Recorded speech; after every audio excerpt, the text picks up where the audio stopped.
நீ பொட்டு தண்டுங்க பாயசம் ஸ்வீட் இல்லை. இப்போ டேஸ்ட் பண்ணி பாருங்க, ஸ்வீட்டாக இருக்கும். ஸ்வீட்டாக இருக்கும்.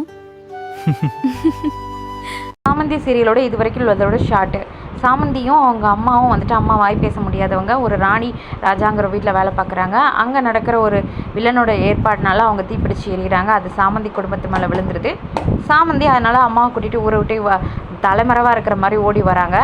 அப்படி வரும்போது உதவி பண்ணுறாரு. அதாவது யாருக்கோ ட்ராப் கொடுக்குற மாதிரி சென்னை வர்றதுக்கு அர்ஜுன் ட்ராப் மாதிரி கொடுக்குறாரு. ஆனால் அன்ஃபார்ச்சுனேட்டாக அர்ஜுன் வீட்டுக்கு தான் சாமந்தி வராங்க.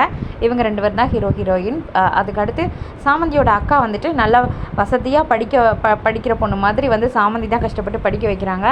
அவங்க பைலட்டாக இருக்கிறவர்கிட்ட வேலை பார்த்துட்டு அவரே கல்யாணம் பண்ணிக்கலாங்கிற பணக்கார வீட்டில் செட்டில் ஆகணுங்கிற மைண்ட் செட்டில் இருக்கிறவங்க தான் சாமந்தியோட அக்கா. சிம்பிளாக கதை என்னென்னா, அண்ணனும் தம்பிக்கும் அக்காலும் தங்கச்சியும் ஜோடி. ஆனால் அக்கா பணக்கார வீட்டு பொண்ணு மாதிரி லவ் பண்ணி கல்யாணம் பண்ணிக்கிட்டு வராங்க.